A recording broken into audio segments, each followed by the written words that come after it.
Hello friends, welcome to my channel excellent coaching. कल हम CBSE का बोर्ड पेपर डिस्कस कर रहे थे और उसमें हमने सेक्शन ए डिस्कस किया था। और सेक्शन ए में 1 मार्कर क्वेश्चंस थे जिसके बारे में हमने बात की थी। अब आगे चलते हैं सेक्शन बी पे। ये 2 मार्क्स के क्वेश्चंस हैं और इनके क्या आंसर्स होंगे ये देख लेते हैं। क्वेश्चन नंबर 18 है सेक्शन बी का। Aditya has to interview a famous politician on a live TV show. Which is the most appropriate type of interview he can use? तो यहाँ पे इंटरव्यू टेक्निक की बात हो रही है। आदित्य ने किसी फेमस पॉलिटिशियन का इंटरव्यू लेना है टीवी पे, तो कौन से टाइप का इंटरव्यू उसको लेना चाहिए। हमने इंटरव्यू के टाइप्स पढ़े हैं। एक होता है स्ट्रक्चर्ड, एक होता है अनस्ट्रक्चर्ड। अनस्ट्रक्चर्ड इंटरव्यू कौन सा होता है जिसमें क्वेश्चंस पहले से नहीं लिखे होते, आप एक दो क्वेश्चंस ले जाते हो बेसिक लिख के और उसके बाद जो सामने वाला आंसर देता है उसके बेस पे आप उसके आंसर के बेस पे आप और क्वेश्चंस बना लेते हो। जैसे आपने पहले उससे पूछा कि कुछ एजेंडा के बारे में बात की। अगर पॉलिटिशियन है तो मान लो किसी पॉलिसी से रिलेटेड कोई बात शुरू की, उसने उसके बारे में जो भी बताया फिर आपने उसी में से क्वेश्चंस निकालने शुरू कर दिए। आपके पास फिक्स्ड क्वेश्चंस नहीं है, लेकिन आपका अनस्ट्रक्चर्ड इंटरव्यू है। आप 2-4 क्वेश्चंस ले गए और बाकी आपने सोचा है कि जो जो वो बताएंगे उसके बेस पे मैं पूछता जाऊंगा। एक तो ये होता है। दूसरा इंटरव्यू होता है सेट क्वेश्चंस होते हैं जिसमें स्ट्रक्चर्ड होते हैं। आप पहले ही लिख के लेके जाते हो कि आपने क्या पूछना है और उसमें ज़्यादातर आंसर्स भी क्लोज एंडेड होते हैं, या तो येस होता है या नो होता है, डोंट नो होता है या अदर ऑप्शन होता है, इस टाइप से। तो जो स्ट्रक्चर्ड इंटरव्यू होता है ना, वो बेसिकली साइकोलॉजिकल डायग्नोसिस के लिए ज़्यादा यूज़ किया जाता है। आपने ये पढ़ा भी है चैप्टर 2 में कि स्ट्रक्चर इंटरव्यू हेल्प करते हैं डायग्नोसिस के लिए ज़्यादातर, और जिसमें हमें पता होता है कि हमने किस चीज़ के आंसर्स, हमें किस तरह के आंसर्स चाहिए, हम क्या चीज़ डायग्नोस करना चाहते हैं। तो स्ट्रक्चर इंटरव्यू तभी लिया जाता है जब हमें पता होता है कि हमारा मेन पर्पस क्या है इंटरव्यू का और हमें किस तरह के उसमें अपने आंसर्स चाहिए। लेकिन अगर हम किसी सेलिब्रिटी को करने जा रहे हैं इंटरव्यू जहाँ पे हमारा कोई डायग्नोसिस का पर्पस नहीं है, वहाँ पे हम सिर्फ उससे इन्फॉर्मेशन लेने जा रहे हैं, तो वहाँ पे अनस्ट्रक्चर्ड ज़्यादा ठीक रहते हैं, क्योंकि ये नहीं पता कि उसके आंसर्स क्या होंगे, क्या हमारे क्वेश्चन उससे मैच करेंगे जो वो आंसर देगा। तो यहाँ पे बेसिकली आपको अनस्ट्रक्चर्ड इंटरव्यू लिखना है और उसी को समझाना है। क्यों इंटरव्यू, जब आप कोई चीज़ डायग्नोज नहीं कर रहे हो तो आप उसमें पहले से क्वेश्चन सेट करके नहीं ले जा सकते हो, तो इसलिए यहाँ पे आप अनस्ट्रक्चर्ड इंटरव्यू को समझाओगे। फिर आता है question number 19। What do you understand by creative visualisation. Stress management हमने पढ़ा है चैप्टर 3 में। उसमें स्ट्रेस मैनेज कैसे कर सकते हैं उसके बहुत सारे टेक्निक्स पढ़े थे। उसमें से एक टेक्निक है क्रिएटिव विजुअलाइजेशन। विजुअलाइजेशन क्या होता है, जब हम आगे की सोचते हैं और उसको अपने माइंड में एक इमेज बनाते हैं, विजुअलाइज करते हैं आगे फर्दर हम क्या करेंगे, हमारा आगे क्या प्रोसेस होगा, क्या स्टेप होगा, इन फ्यूचर हम कैसे कैसे अपने आप को कैरी करेंगे, हमारी क्या प्लान्स है फ्यूचर के, उसको हम विजुअलाइज करते हैं। और जब स्ट्रेस होता है उसको मैनेज करने के लिए हम विजुअलाइज करते हैं कि हम इस स्ट्रेस को कैसे हैंडल करेंगे, कैसे कैसे प्रॉब्लम सॉल्विंग टेक्निक्स अप्लाई करेंगे। वो सारी चीज़ें हम अपने माइंड में सोचते हैं, इमेज बनाते हैं अपने माइंड में और प्रॉब्लम को सॉल्व करने की कोशिश करते हैं, स्ट्रेस को कम करने की कोशिश करते हैं, जिसको क्रिएटिव विजुअलाइजेशन कहते हैं। तो ये आपके क्वेश्चन का आंसर चैप्टर 3 में मिलेगा आपको, स्ट्रेस मैनेजमेंट टेक्निक में। इसका जो दूसरा पार्ट है, what is burnt out, explain any one cause of burnt out, तो ये भी उसी चैप्टर का है, चैप्टर 3 का। बर्नट आउट क्या होता है, जब आप स्ट्रेस से बहुत ज़्यादा एग्जॉस्ट हो जाते हो, जब इतना स्ट्रेस हो जाता है कि आप फिजिकली मेंटली एग्जॉस्ट हो जाते हो, स्ट्रेस को हैंडल नहीं कर पाते, वो होता है बर्नट आउट। इसका रीज़न स्ट्रेस होता है और ये भी आपको चैप्टर 3 में स्ट्रेस एंड हेल्थ की हेडिंग के अंडर मिलेगा इसका आंसर। फिर आते हैं क्वेश्चन नंबर 20 पे। State any 4 significant features of attitude. तो जैसे कि एटीट्यूड देख के आपको ये आइडिया लग गया होगा कि ये चैप्टर 6 में से है और उसमें 4 फीचर्स दिए हुए हैं एटीट्यूड के चैप्टर 6 में। मैं आपको खोल के दिखा देती हूँ एक बार इस पैराग्राफ को। यहाँ पे ये पैराग्राफ आप देख सकते हो। 4 significant features of attitude are valence, extremeness, simplicity और complexity एंड सेंट्रलिटी। तो ये 4 फीचर्स हैं एप्टीट्यूड के। मतलब कि वेलेंस क्या होता है कि आपका एटीट्यूड कितना पॉजिटिव और कितना नेगेटिव है, पॉजिटिव साइड में आता है कि नेगेटिव साइड में आता है। एक्सट्रीमनेस होती है कितना ज़्यादा पॉजिटिव है, अगर पॉजिटिव है तो कितना डिग्री पॉजिटिव है। अगर आप रेटिंग दोगे 1 to 5 में तो कहाँ आएगा, नेगेटिव है तो कितना नेगेटिव है। सिंप्लिसिटी और कॉम्प्लेक्सिटी में क्या आता है कि आपका एटीट्यूड एक पर्टिकुलर सिंपल सिस्टम को फॉलो करता है, आपके सिंपल 1-2 एटीट्यूड्स हैं या उसके अंदर ही बहुत सारे कॉम्प्लेक्स और चीज़ें भी हैं और कॉम्प्लेक्स बिलीव्स भी हैं। और सेंट्रलिटी मतलब वो आपकी पर्सनालिटी को कितना इन्फ्लुएंस करता है, आपके लिए कितना कोर है, वो कितना मेन है। तो ये 4 सिग्निफिकेंट फीचर्स हैं एटीट्यूड के, जो आपको क्वेश्चन नंबर 20 में लिखने थे। चैप्टर 6 है ये। नेक्स्ट क्वेश्चन पे चलते हैं। Question number 21, explain any 2 characteristics of a group. तो यहाँ पे ग्रुप की बात हो रही है, चैप्टर 7 की बात हो रही है, कैरेक्टरिस्टिक्स ऑफ ग्रुप पूछे हुए हैं। तो हम चैप्टर 7 पे चलते हैं पहले, फिर वहाँ पे मैं आपको दिखा दूंगी कैरेक्टरिस्टिक ऑफ ग्रुप में आपने क्या लिखना था। तो यहाँ पे चैप्टर 7 में ये देखो लिखा हुआ है, groups have the following salient characteristics, a social unit consisting of 2 और मोर इंडिविजुअल्स।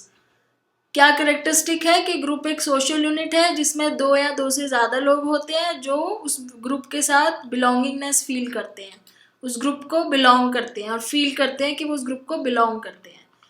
दूसरी कैरेक्टरिस्टिक है collection of individuals who have common motives and गोल।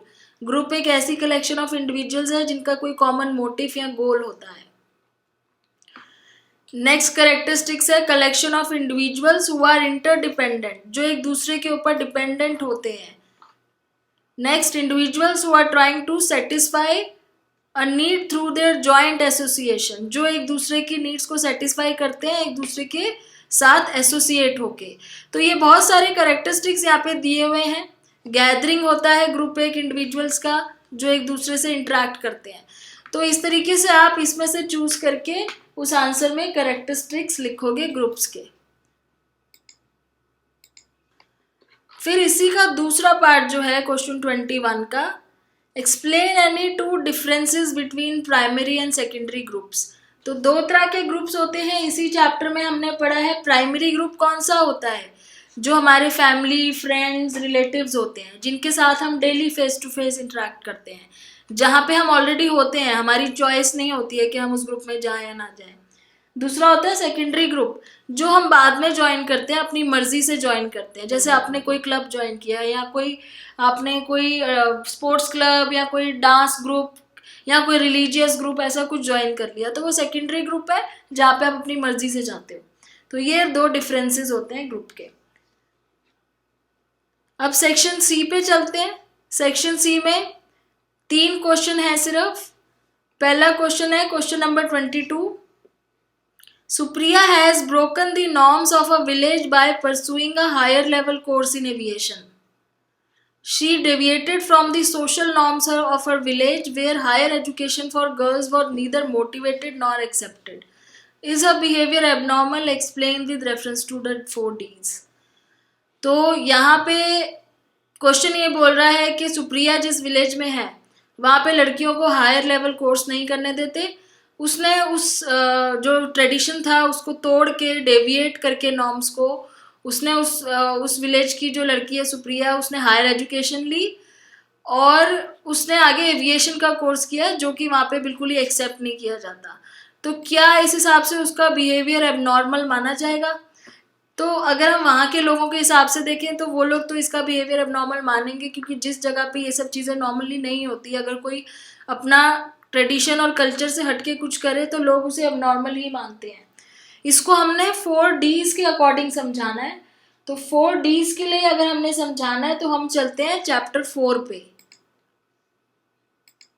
तो चैप्टर 4 में देखो लिखा हुआ है यहाँ पे 4 Ds कौन कौन से हैं, deviance, distress, dysfunction and danger. इसमें से जो आपका डेविएंट वाला डी है वो ये कहता है कि जब हम कोई चीज़ डिफरेंट करते हैं आम चीज़ों से, एक्सट्रीम करते हैं, अनयूजुअल करते हैं, अपने नॉर्मली जो वहाँ पे चीज़ें हो रही हैं उससे अलग करते हैं, बिजार करते हैं, तो उसको हम डेविएंट कहेंगे। तो 4Ds के अकॉर्डिंग जो सुप्रिया का बिहेवियर है वो डेविएंट बिहेवियर है। वो अप्रोच एबनॉर्मल बिहेवियर क्यों है?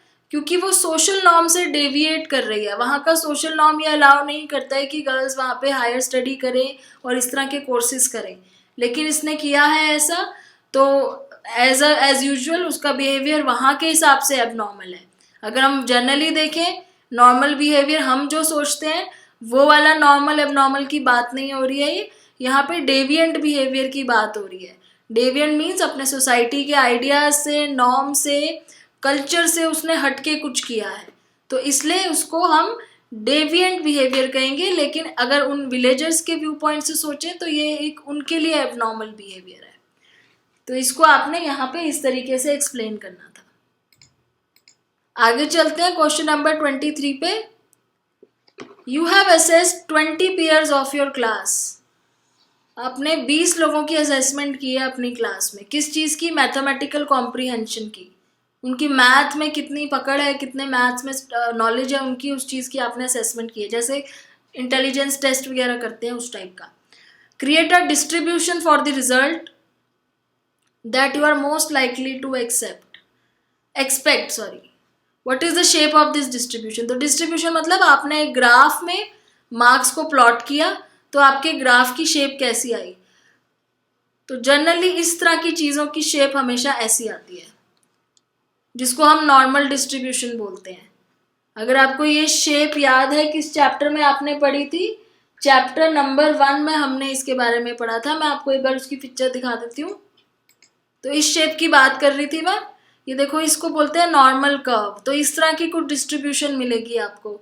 तो यहाँ पे जो ज़्यादा से ज़्यादा जो बच्चे हैं उनका जो स्कोर होगा वो यहाँ आएगा बीच में, एवरेज में आएगा बीच में, और बहुत कम होंगे जिनका एक्सट्रीम आएगा, या तो बहुत ही लो या बहुत ही हाई।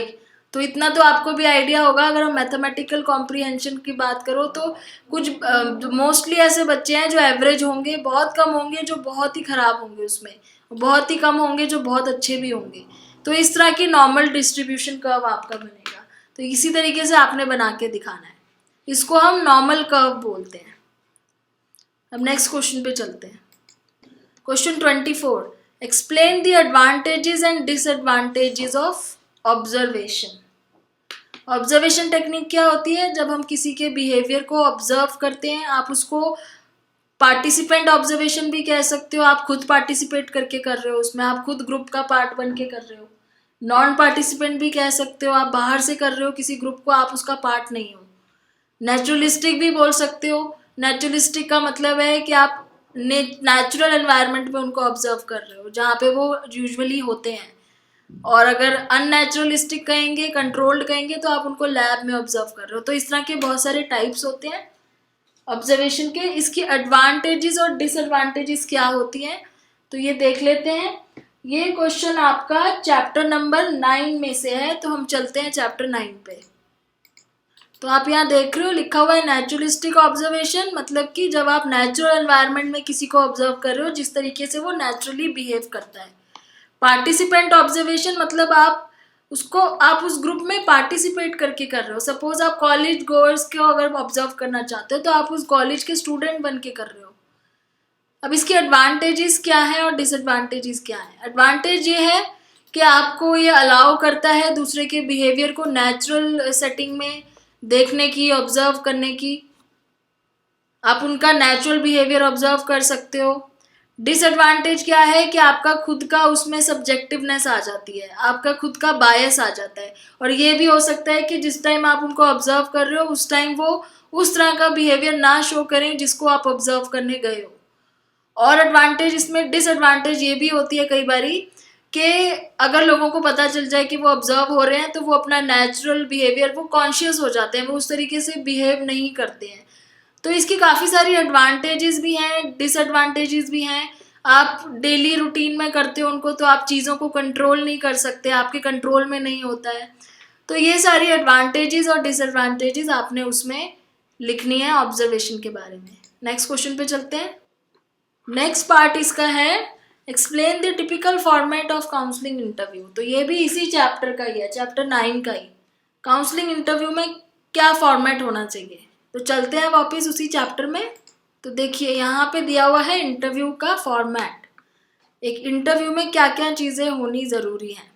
तो 3 चीज़ें हैं, एक तो उसकी ओपनिंग, उसकी बॉडी और उसकी क्लोजिंग। इंटरव्यू की ओपनिंग कैसे होगी, जब हम किसी का इंटरव्यू लेने जाते हैं तो हमारे लिए रैपो बनाना बहुत ज़रूरी है कि उस पर्सन को हम कंफर्टेबल फील कराएं ताकि वो आपके क्वेश्चंस का सही सही जवाब दे। तो ये तो ओपनिंग होती है, उसको थोड़ा सा आप एक इंट्रोडक्शन देते हो कि आप इंटरव्यू क्यों ले रहे हो, उसका पर्पस क्या है। बॉडी ऑफ द इंटरव्यू में क्या होता है कि आप उसको इंटरव्यूअर को क्वेश्चन समझाते हो, उससे डेटा गैदर करते हो, उससे इंफॉर्मेशन लेने की कोशिश करते हो जितना ज़्यादा हो सके, और सीक्वेंस ऑफ क्वेश्चंस आप फॉलो करते हो। अगर आपका स्ट्रक्चर्ड है तो आप वही सीक्वेंस फॉलो करोगे जो आप लिख के ले गए हो। स्ट्रक्चर्ड नहीं है तो आप उसी में से क्वेश्चंस बनाओगे जो आपको आंसर्स मिल रहे हैं। अब डिपेंड करता है कि आपके आंसर्स क्लोज एंडेड हैं, ओपन एंडेड हैं। ये सारी चीज़ें आपके इंटरव्यू में, किस तरह का इंटरव्यू आपने बनाया हुआ है।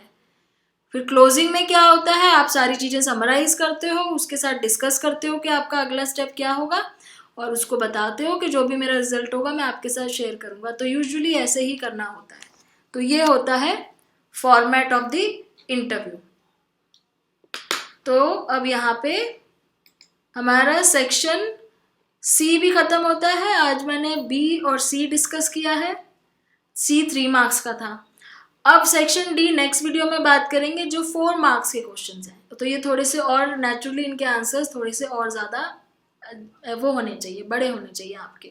तो मार्क्स के हिसाब से आपके आंसर्स की लेंथ बड़ी हो जाती है। बट एक चीज़ ध्यान रखिए, लेंथ से आपको मार्क्स नहीं मिलते हैं, कंटेंट सही होना चाहिए। अगर आपने आंसर छोटा लिखा है लेकिन कंटेंट टू द पॉइंट है तो आपके मार्क्स कोई नहीं काट सकता।